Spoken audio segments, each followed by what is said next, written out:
Don't get fooled by cut rate networks. Verizon is America's only #1 network according to Root Metrics. Join today and get up to $650 when you trade in your phone to cover your cost to switch. Verizon. Better matters. New smartphone device payment purchase and port in required. Get up to $650 prepaid card for installment plan balance less trade-in value, or up to $350 prepaid card for early termination fees less trade-in value. Trade-in must be in good working and cosmetic condition and be worth more than $0. Line must remain active for 6 months, subject to VZW agreements, calling plan, and credit approval. Rankings based on 2016 first half Root Metrics U.S. National Root Score of 4 to 4 mobile networks. Results may vary. Visit rootmetrics.com. Blog Talk Radio. Hi, everyone. Blog Talk is doing funny things this morning. So thanks for tuning in. I'm hoping everyone else didn't hear that weird, bizarre, the aliens are coming sound that just went through my head. You're listening to Transform Your Life with Kellie and Lisa. Lisa is in the midst of a thunderstorm, so hopefully we're going to keep Lisa with us throughout the show. Good morning. How are you? Good morning. I am fantastic. How are you? I'm partially deaf now for that sound. Did you hear that I don't sound? know what you're talking about. I did not hear anything. Okay. It was a bizarre intro. It was a bizarre whirring sound. It was really strange. I've never heard it before. Hopefully I will never hear it again. Today it was really weird. It was like the aliens are coming. I don't know. That's the only thing I can compare it to is some of those sci-fi sounds from sci-fi movies. But our topic today, and it happens to all of us. Every single one of us goes through something from time to time. You know, we're going along. We're happy as can be. We feel really successful. We feel like we've got it this time. It's totally all going to work out. And then all of a sudden, we've realized we've entered some sort of deep, dark, what I call whirlwind of ickiness. You know, whether you've gone through something that kind of you feel can justify your negative feeling, you know, if you've recently had a death of a loved one or loss of a job or a breakup of a marriage or something like that, it doesn't matter really if you've gone through something that you think would make you feel that way or not. You recognize that you're in a downward spiral and, you know, it really can feel like you're completely out of control. That's our topic for today. And the reason it's our topic for today is because as a life coach, I have in the last 2 weeks been inundated with clients and new clients and potential clients calling me with these symptoms. You know, everything was fine. I was perfectly happy. All of a sudden, I'm curled up in a ball crying on the couch. So that's what we're talking about. We're kind of going to talk about how you can shed some light when you're going through these periods of darkness. I know recently, and I've talked about this before, even I've gone through some days where it's just, you know, the energy feels really heavy. It feels kind of depressing in many ways. And I think there's just so many of us right now that are in somewhere along our line of quote-unquote waking up and realizing that we are in control of our own destiny and realizing that there is a higher power and realizing that we are all connected. And I think when you get that many people who are kind of going through similar things, it sort of feeds each other. You know, we sort of, and I'm an empath, and I know we've talked about that before as well, when you are very sensitive to how people around you are feeling, it does impact you. It really does. So no matter what you've gone through, or even if you've gone through nothing and you have no reason, there is nothing you can come up with that will tell you why you're feeling out of sorts. You are completely and totally justified in feeling how you feel. You don't need a reason. You know, do you need a reason to feel happy? No, most of us really don't. We can choose to feel happy. So then you don't need a reason to feel sad or angry or worried or anxious or whatever else you're feeling. In my experience, when those feelings kind of come out of left field, we don't see them coming at all of a sudden, boom, something's not going right. That's a lesson. That's telling us we need to be mindful of every moment. That's telling us that perhaps we have buried something in our subconscious from our past and we've never really dealt with it. And you really can't move forward into the amazing life that you were meant to live if you're dragging along all of that garbage with you. At some point, you have to take it out and look at it and acknowledge it and say, I don't really know why, but right now I'm feeling really, really, really angry. And I'm acknowledging that I'm feeling angry, and I don't want to feel angry. So whatever's making me angry, I'm letting it go. You don't really have to even know what it is. If it's that buried in your subconscious mind, you probably will have a hard time figuring it out.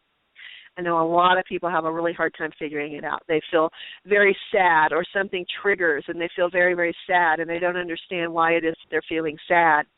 And it's because of something that they've buried. So just acknowledge, hey, you know what? Right now I'm feeling sad. I'm going to feel sad. I'm going to give myself 5 minutes. You can give yourself longer than 5 minutes. I'm just using that for an example. And then I'm going to make the decision to let go of that sadness. How do you do that? Take a step back. And I know it sounds really simple. Take a step back. But when you're in the midst of something and you don't understand where it came from, the easiest way to get out of it, once you've made the decision that, you know what, I'm done feeling this way, I want to get out of it, take a step back. Find a situation that feels better than where you're currently at. If you're feeling like you're in the depths of despair, take a step back till you find something that feels maybe a little bit like anger right before you fall into despair. You don't want to feel anger in a situation, take another step back till you feel completely calm, completely nonchalant. You're not really happy, but you're not angry either. You're just somewhere in the middle. You're just looking at it like, yeah, I can see where this could be, I could be angry here, and that could lead to being really upset, and that could just be an icky road I don't want to go down. You just have to keep taking a step back away from the situation until you find something that feels better. You don't have to go from the depths of despair to complete and total elation in one step, but you need to start moving in that direction. A lot of times we go through tests, and it's a higher power, God, source, whatever you want to call, universal, whoever it is you want to put in charge here. Sometimes we're tested, and it's, are you sure you want to go that way? How badly do you want this?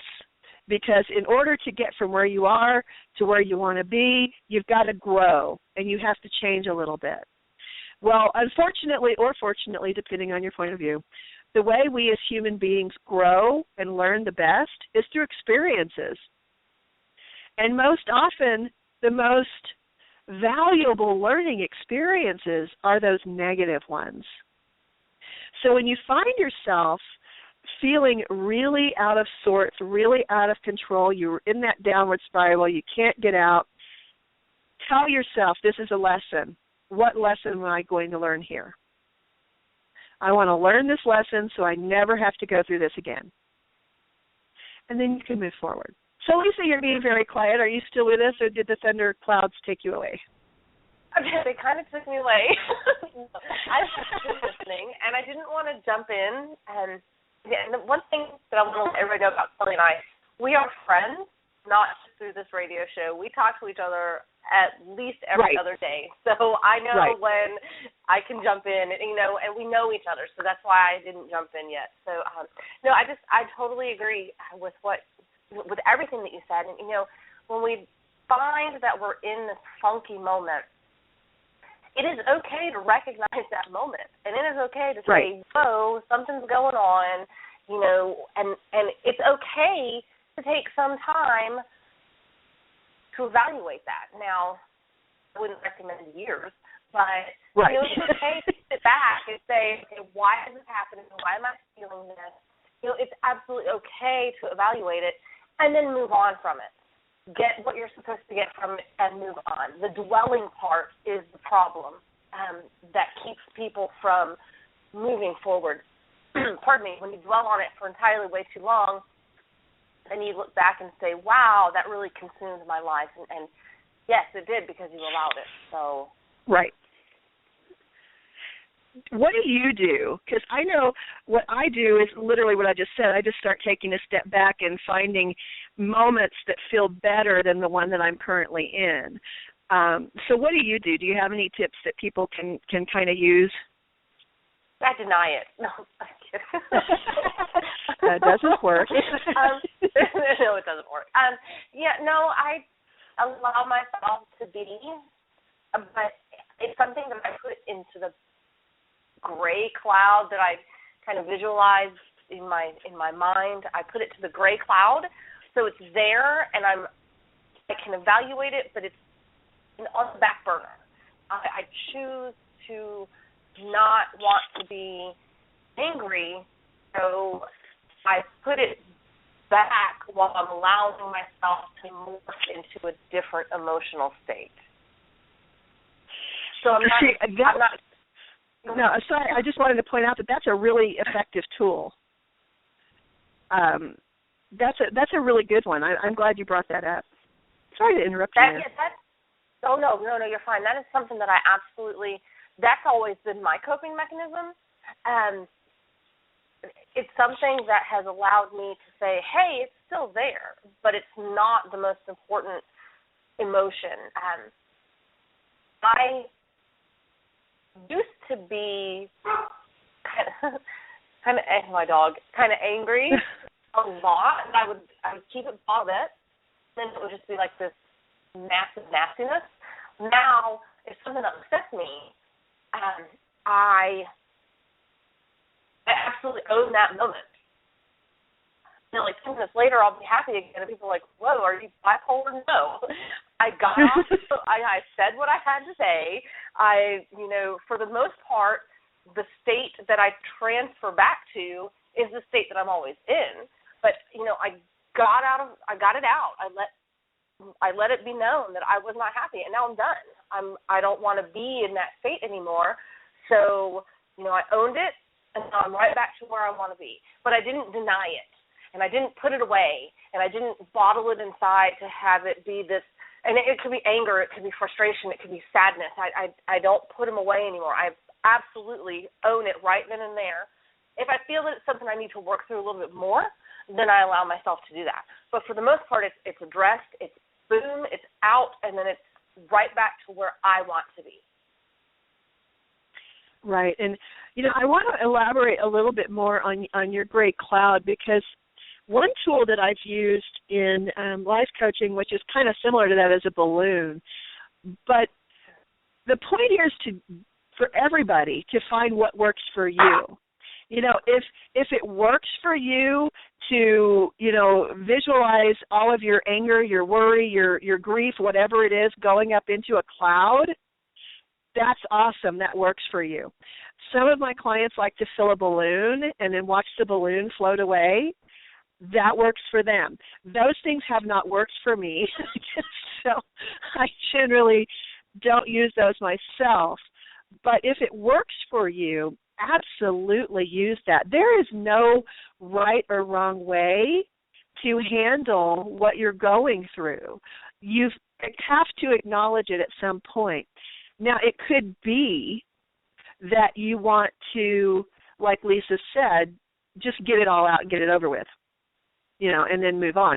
It might be, and I'm thinking of one particular client I have right now, it might be you're in a situation where that you can't do it right then. In her situation, she works in corporate America, bless her for that, I couldn't do it, but she does, and her corporation, unfortunately, still views women in a very, very, very subservient manner. And even though she is a vice president, of this company, which you would think would earn her some respect. She is not seeing that, and she goes into board meetings knowing she's going to be talked down to.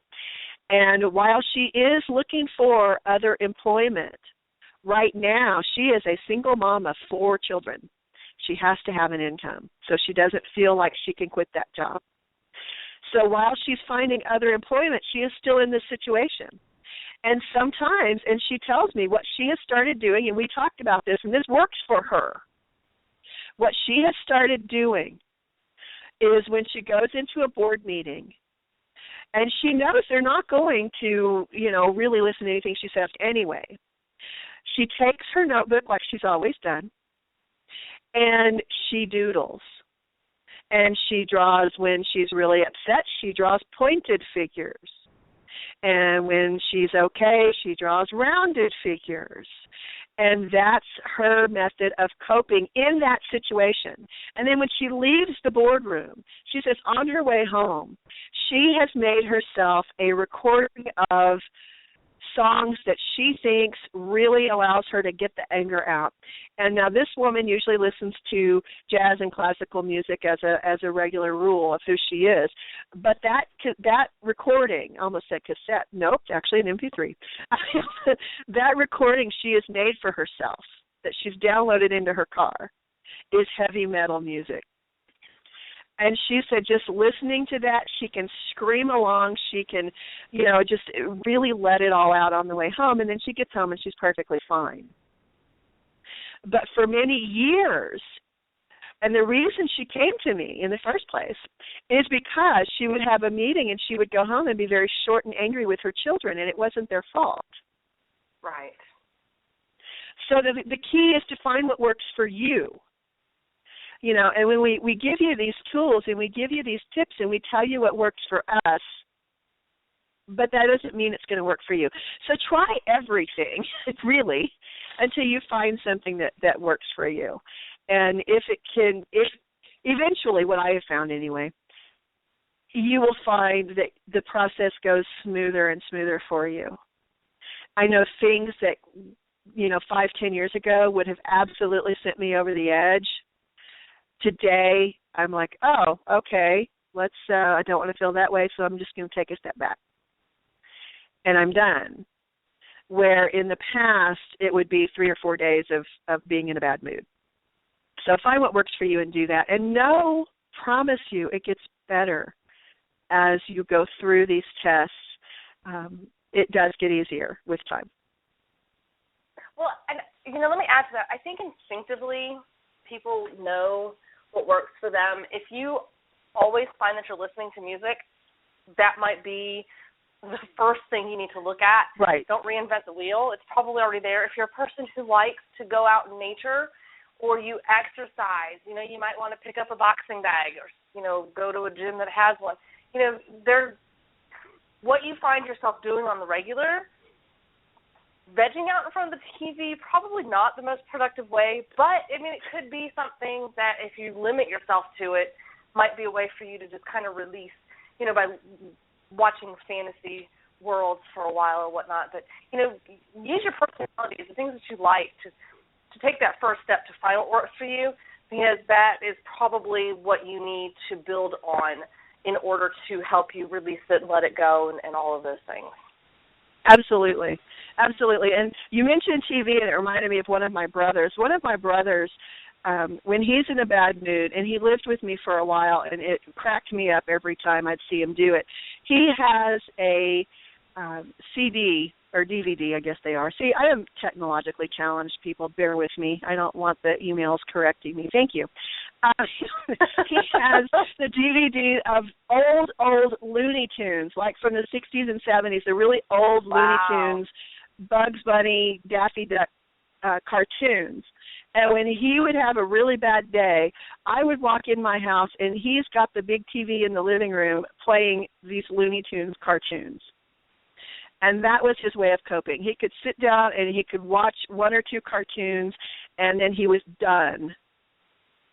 And that always cracked me up because, as a rule, we tell people vegging in front of the TV is not the answer. And it's not normally the answer. But if there is something that is particularly meaningful to you, and for him, he said he was instantly transported back to when he was a little kid on Saturday morning with a bowl of cereal sitting on the floor, and life was perfect for him. Right. And that was his coping mechanism. And then he could say, see, okay, I'm laughing, now I'm not upset anymore, and now I can look at the problem and I can see a solution. Where when you're in the midst of it, sometimes you don't see those solutions. So if that's you, and I know that used to be me, get out of it. Do whatever makes you feel better to get out of it. And then you can look at it objectively. That's I just wanted to interject that because I can still see in my head my fully grown man brother sitting on, in the living room watching cartoons like he was, 5. But going outside is a huge thing, too. I know several people who have really, really, really stressful jobs, and they will just take a break and just go outside and do some deep breathing. Deep breathing alone, whether you're inside or outside, is very, very helpful. And a lot of times, I think I've talked about this before on the show, but at one time I was volunteering at sort of a suicide hotline, only it wasn't really a phone. It was like a phone call. Hey, there's somebody, on a bridge, go talk to them. And I have done some grief counseling, and that has also led to some really hairy situations. And one of the first things we ask people who are in crisis mode to do is take a deep breath. If you can get someone to stop long enough to take a deep breath, you've got a chance at calming them down enough so that they become rational again. Even in domestic violence cases where someone is absolutely out of control, if you can get that person to take a deep breath, I used to tell people, let me reintroduce you to your body, because sometimes people get so out of it, or they're so depressed, or they're so angry that they just sort of go on autopilot. And if you've heard that expression, they see red when they get angry, that's a key that this person is, absolutely out of control. And when you take a deep breath, you're back in your body. You're one step closer to being calm. If you've ever been really wounded, and this happened to me recently, what is your first instinct when you're hurt? It's to hold your breath usually. Yeah. And that's a big thing. If you've ever gone to the emergency room, they tell you to breathe because they want you present. And when you're not breathing deeply, there's a really good chance that you're not present in the moment. So focus on your breathing. When I was talking with someone yesterday who was really, really very close to what we call crisis mode, in that she was just sobbing hysterically, uncontrollably, couldn't hardly talk.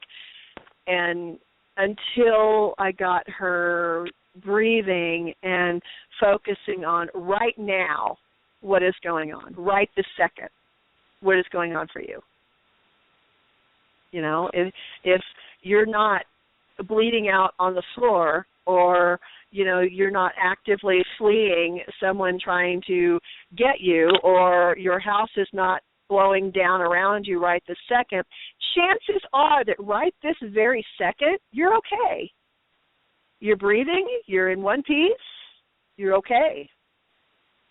And when you start realizing right this second, right this very moment, everything is okay. Things aren't perfect. That doesn't make the problem go away, and it doesn't mean we're bearing the problem. But if you focus on right now, I'm breathing deeply, and right now I'm okay, then you can be calm and you can look at things rationally. How's your storm? Speaking of calm and rational. It's great. I love storms. They're amazing because they end.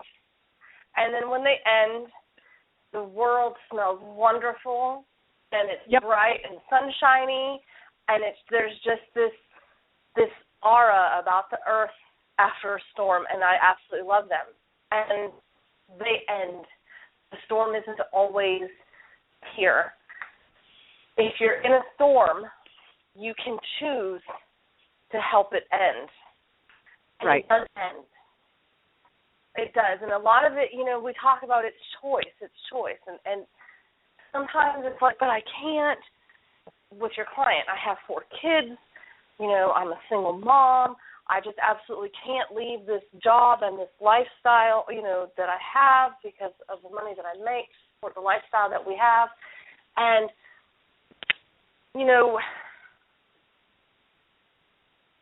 she could. But she chooses to stay. And I'm not saying that that's not a bad idea. That's her choice.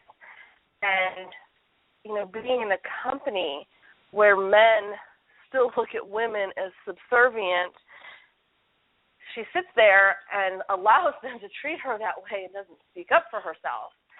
She is allowing that. And I know that there's a lot of fear behind it, so I totally understand that. Right. There's a whole lot of fear behind it. And to me, that's more what drives her decision than anything. And I am absolutely not, judging her because there are moments in my life right now that I haven't moved forward because of fear, whether it's fear of not being good enough or, fear of loss. If whatever, I absolutely understand her reasoning behind it.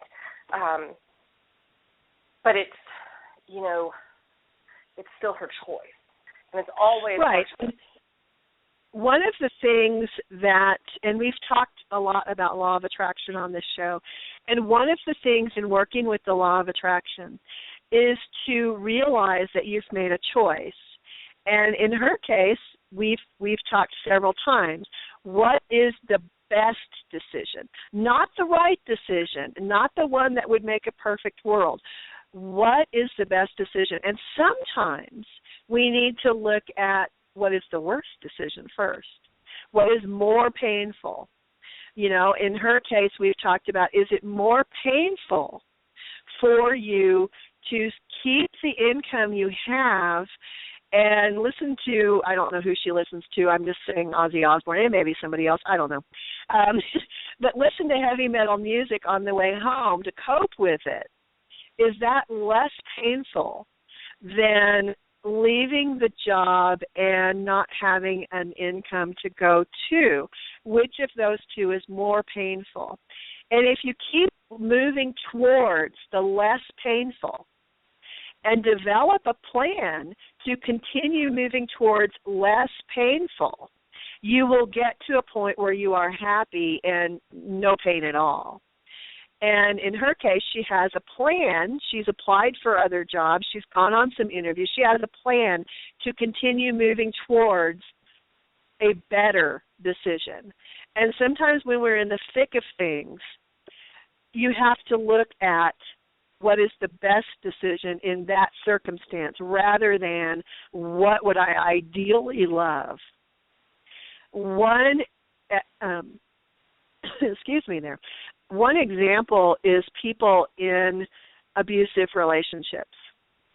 And what really gets many women to leave is using what is the less painful decision.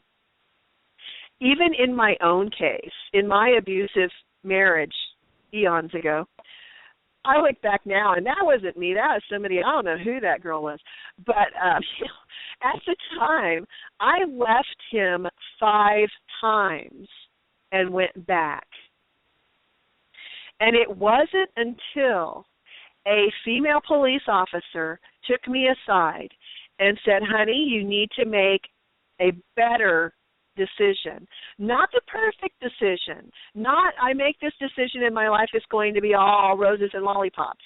You need to make a better, less painful decision. You go back again, you know what you're expecting, you know it's going to end the same way. He may kill you one day. But if you take that leap and make a different decision, you're going to have some temporary challenges, but ultimately you're going to come out much, much, much farther ahead, and your life will ultimately change, and you will have that wonderful, happy life you want. And when she put it to me like that, it made sense, where other people had told me, don't go back, don't go back, don't go back. And I was like, well, what options do I have? I have to go back. When she showed me I did have an option, it made all the difference. And I think that is huge, no matter what your situation is. You have an option. You can choose to stay stuck. You can work with where you are and work towards something better, or you can break away completely. You know, you have choices. And I think sometimes when we're feeling depressed, when we're really feeling worried or anxious or whatever, we don't realize we have choices. So sometimes the first step, I think, is to remind yourself, hey, you know what, I have a choice. I don't have to feel this way. I don't have to be in this decision. You know, it's really, and you can always change your mind. And sometimes that's a huge one, too, is realizing that not only do you have choices, if you make a choice, and you decide later on after making the choice that, yeah, maybe that wasn't the right choice, you can change your mind and choose again. You're not stuck. And so many times I think even as a society, but in our society as people, we go through life feeling like we're stuck, feeling like we don't have choices, and we always, always, always have a choice. Just make the one that is less painful. And when you're evaluating your choices, look at, if I make this choice, what will that feel like? And put yourself there. If I make this choice, what will that feel like? Okay, maybe I don't like that feeling. Maybe I make this other choice, and it's not as big a difference as I want to make, but it's heading in the right direction, but that feels better. That's more comfortable. That will present fewer problems to me. Well, then you can make your choice based on how you would feel in that situation. But really put yourself in that situation. How will that feel? Because sometimes what we think we want is very, very different than what we really want.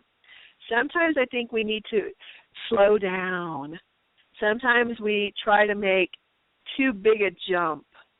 You know, you wouldn't stand on the ground outside of an office building and think, I want to be on the third floor right now, so I'm just going to jump for it. You know, there are steps. In that case, there's probably an elevator. But you have to realize sometimes you need to take a smaller step than you'd really like to, and that's okay.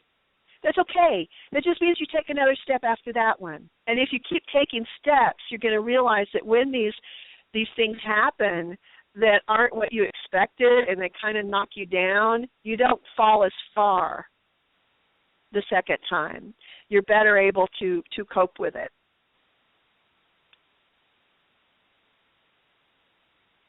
I heard a noise. Great answer. Can you hear me? Yeah, no, I heard. Did it just thunder there? I heard a loud boom. Maybe it was here. My booms are a little more in the background, so it kind of rolled over. It went around me, unfortunately. I was really looking forward to a nice thunderstorm, but that was one thing with San Antonio. We're a bowl shape, yeah. So it just kind of swirls around us. But that was a great answer, and I wasn't trying to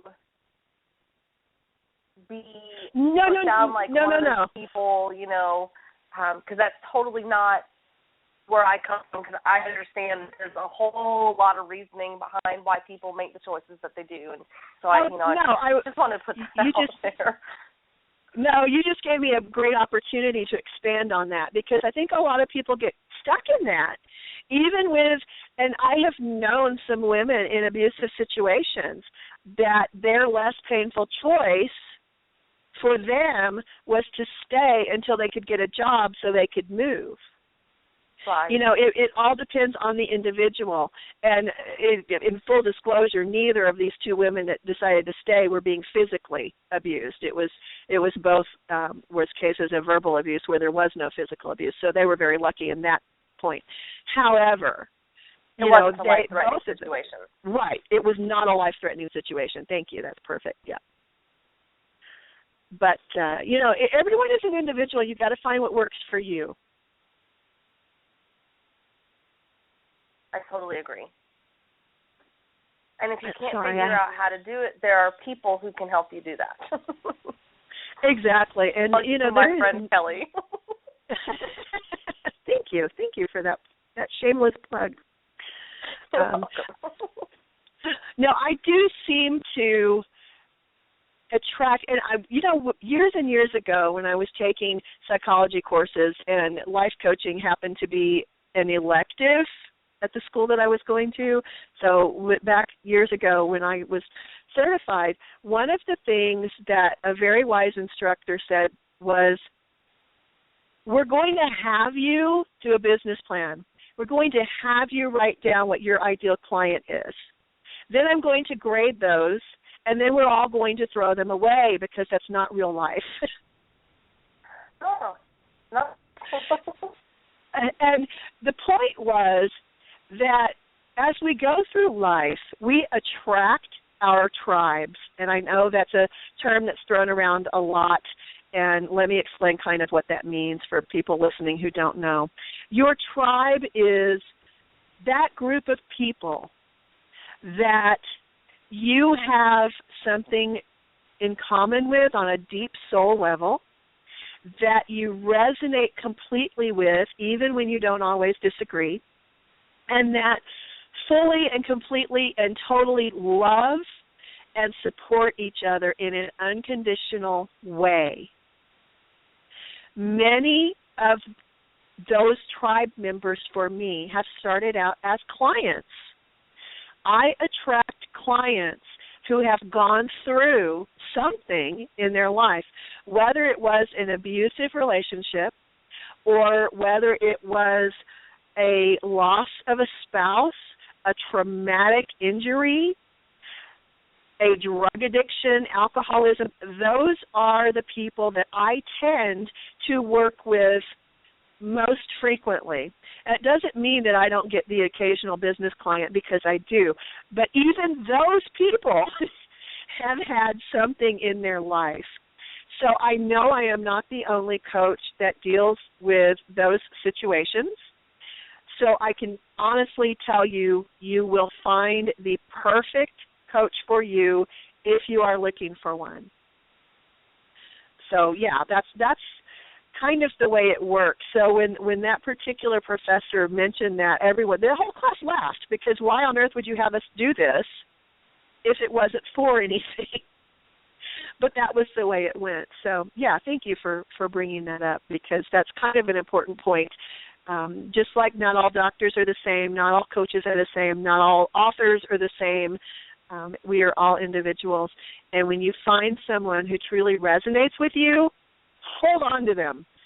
Because no matter how wacky or insane they seem, or how much you disagree with them on some level, if they truly resonate with you and you feel like you know this person and you totally identify with this person and you completely unconditionally love this person, hang on to them. They're a member of your tribe.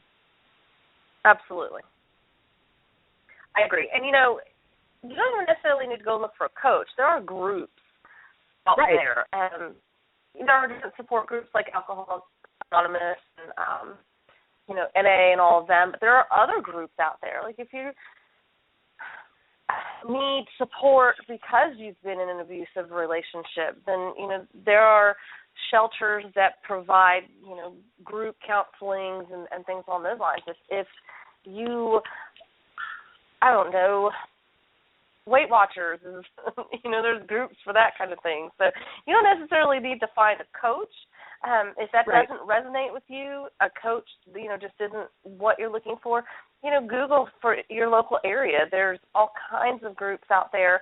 And even if you're not looking for a support group, so to speak, but let's say you want to take up gardening, if you think that might be great therapy for you, there are horticultural groups all over the place. So, right. There might be a community garden local to you, So there's different avenues to help you, work through things or find out what your outlet is and all of that. So I would recommend that too. And you hit on something really important. Find a hobby that you love.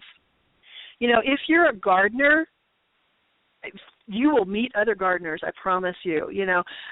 When we first moved, I moved states. I moved from California to Arizona, and the first couple of months I was here, I was really, really, really sick and fighting for my life, so I didn't get out.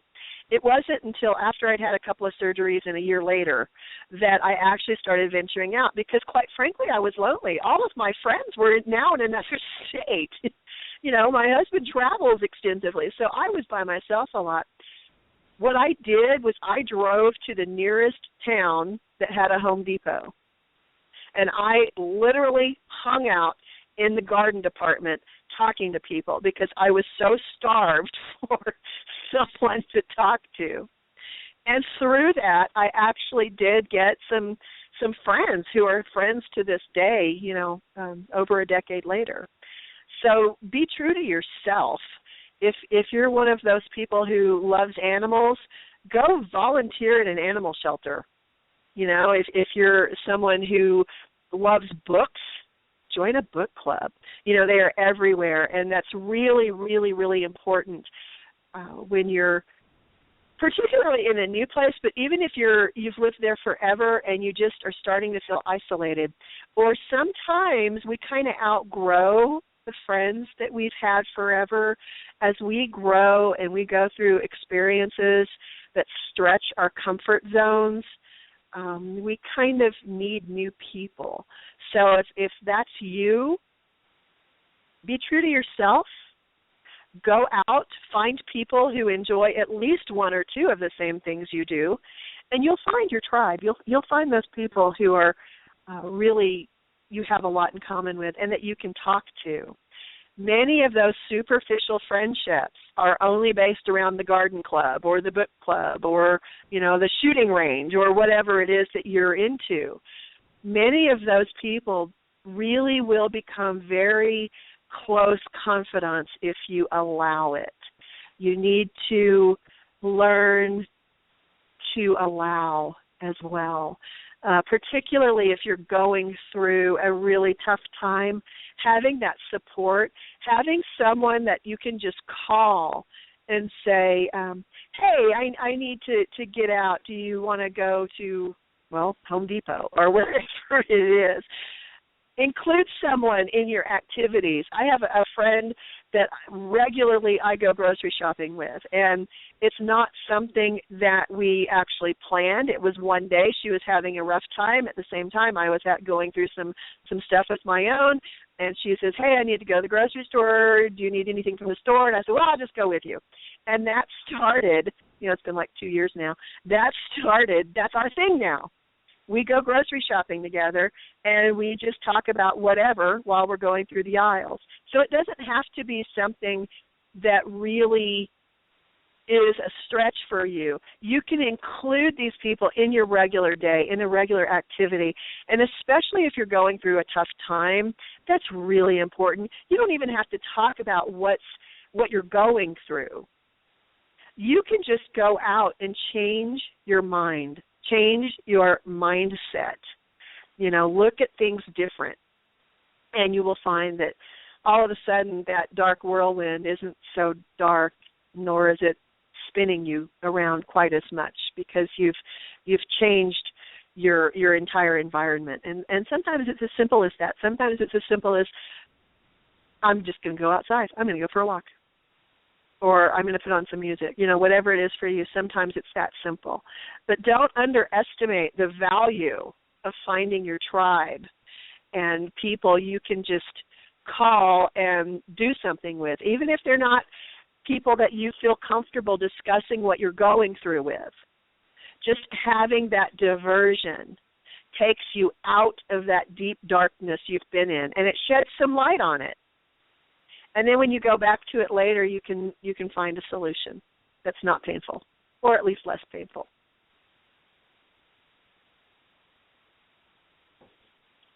I'm shaking my head. We can't hear you shaking your head. I know. A lot of my tribe is actually not around me. I'm on the phone quite a bit because my tribe, actually, there's no one. Well, there's one, and she's about 20 minutes away from me. But everybody else is an hour plus away from me. So, it makes That's where the phone comes in. Yes, and so I'm on the phone quite a bit. So, you might not have your tribe close by. They might be, further away, and that's what, technology is for with Skype and, phone calls. And now we have Bluetooth, so you can, drive down the road and have a conversation. Right. And, I remember a time we couldn't do that. I do, too. It was last week, wasn't it? No. I have laughed many times. My youngest grandson is roughly a year and a half old, and I've laughed many times with my daughter because he thinks Oma lives in the computer. Oh. Because we Skype. Right. That's cute. I have a picture of my son. We went to a hotel. And, oh, my gosh, he was like 5, and he picks up, they actually had a phone in the hotel. What? He picks up the phone, and he's like, what is this? And I was like, oh, you only know cell phones because I don't have a landline. So I was like, well, that's a phone. He was like, what?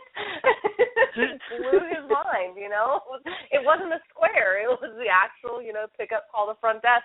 So then he wanted to play with it. He was like, can I call the front desk? I was like, sure, why not? Yeah, cute stuff. Technology is so great.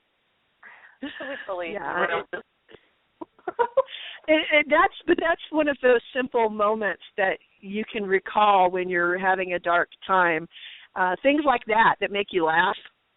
That's a perfect example of a simple thing that will totally break you out of a bad mood.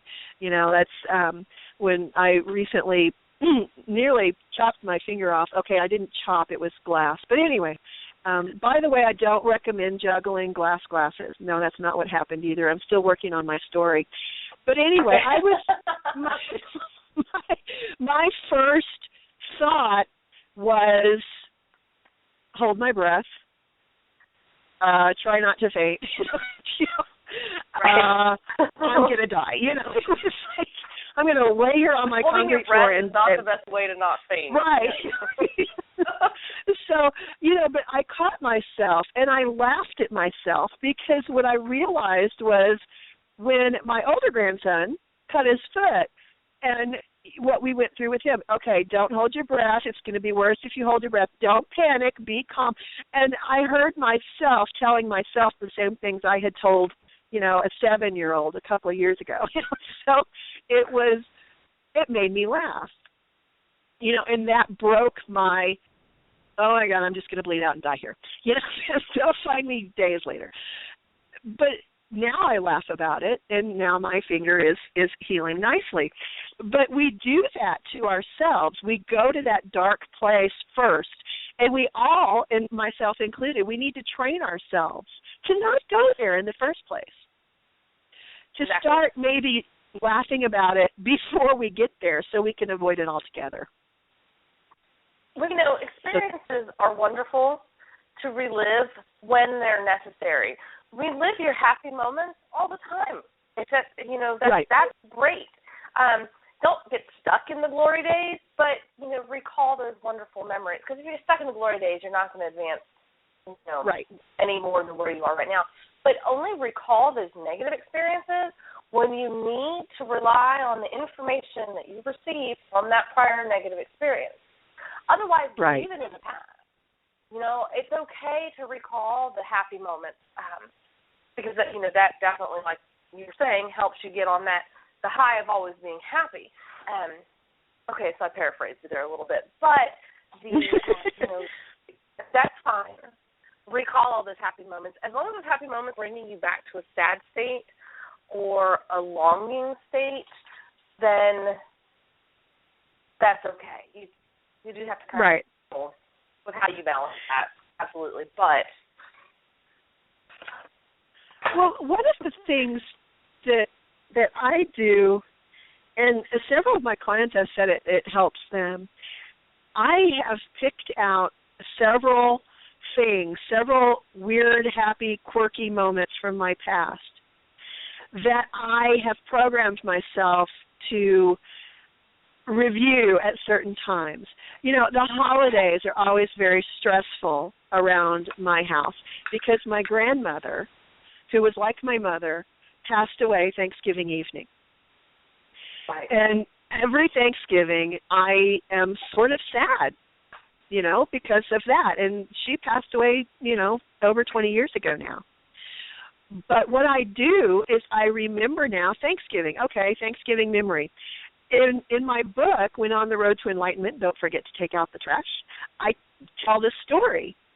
And there was one Thanksgiving in my very dysfunctional family that just, I laugh so hard still that I can nearly bring myself to tears.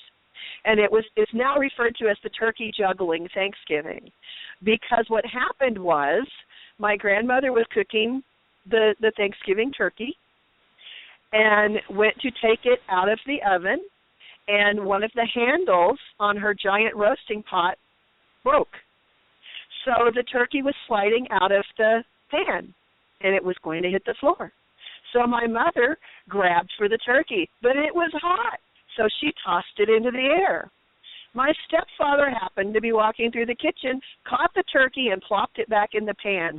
It all happened within about 15 seconds, and it was the single most hysterical thing I ever saw happen in my house when I was a kid.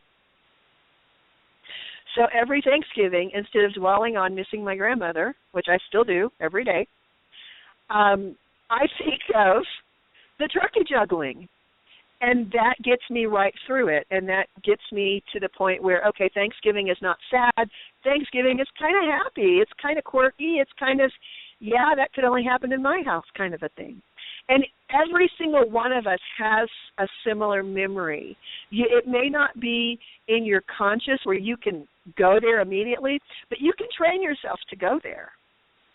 And you can, if you know you're going to go through something that is particularly difficult for you to go through, you have a presentation coming up or something like that, find a memory from your past that you can focus on up until the minute you start giving that presentation, and it will go much, much, much smoother. Because when we laugh, we relax. And when you're relaxed, you're not stressed. So that's just a simple kind of thing that you can do. And we all, our past, every one of us, no matter how difficult your past was, no matter how traumatic your childhood was, there are moments in there that make you laugh. So find those moments that make you laugh and use them the next time you know you're going to be facing something that's stressful.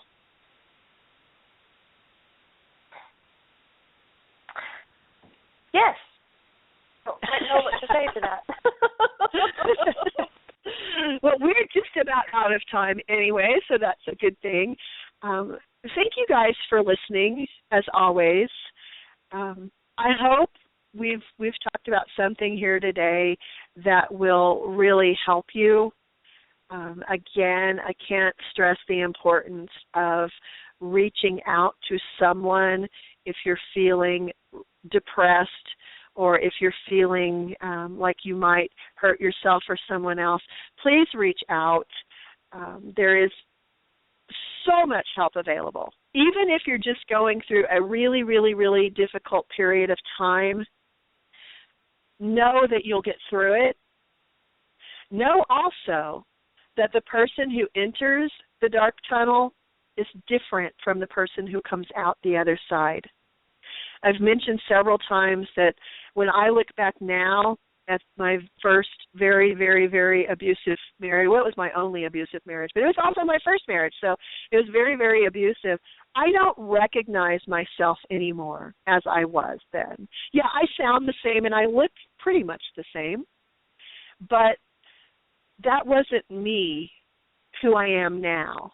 You know, I'm very, very different having gone through that experience.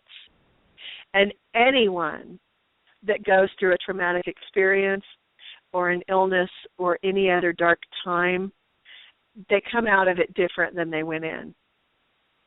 So know that when you're going through things, you're going to be different when you come out. And those people that were in your life before you went through what you're going through maybe won't feel the same to you when you come out. And I've talked about it at length on other shows and my YouTube channel and everything else about when people start falling away from your life. It's going to happen, especially when you grow and you become a better version of you and they don't do the same. It doesn't mean it's bad. It doesn't mean it's something that you should dread. It's something to be embraced, because as those people fall away, you will attract the people that are the same as you into your life. You will attract people that will help you and support you and love you as you are rather than as you were. And that's okay. It's actually a good thing. That trips up a lot of people. When you're on a personal growth path or a spiritual journey or whatever you want to call it, you're going to run across times where you're tested and where things you thought you dealt with years ago come back up. It's going to happen. You're going to go through times where friends that have been lifelong friends, all of a sudden you have nothing in common with. It's going to happen. You need to know that's part of the process. You need to learn to trust the process and allow the process. You will be amazed at the miracles that happen in your life once you get there. So that's our show for the day. Thank you, everyone, for listening. Thank you, Lisa, for weathering the storm and being on today. And we will see you guys next week. Have a beautiful, beautiful day. Bye. Bye, everyone. Don't get fooled by cut rate networks. Verizon is America's only #1 network according to Root Metrics. Join today and get up to $650 when you trade in your phone to cover your cost to switch. Verizon. Better matters. New smartphone device payment purchase and port in required. Get up to $650 prepaid card for installment plan balance less trade-in value, or up to $350 prepaid card for early termination fees less trade-in value. Trade-in must be in good working and cosmetic condition and be worth more than $0. Line must remain active for 6 months, subject to VZW agreements, calling plan, and credit approval. Rankings based on 2016 first half Root Metrics U.S. National Root Score Report of 4 mobile networks. Results may vary. Visit rootmetrics.com. Jimmy John's, America's #1 sandwich delivery, fast Ed speaking. I'm on my way. I'm in the backyard here, Ed. Wow, you are fast. Yes, sir, freaky fast and freaky good. But I gotta say, I've never delivered to a dude in a doghouse. Well, I'm definitely in the doghouse. I thought in the doghouse was just an expression, a figure of speech. Well, the doghouse is a very real place. How long are you condemned to your canine quarters? Too soon to tell, but on the bright The side... doghouse has a bright side. Yeah, the wife can't throw a lamp this far. I guess she's been working out. Order Jimmy John's sandwich delivery today. Jimmy John's. Freaky fast. Freaky fresh.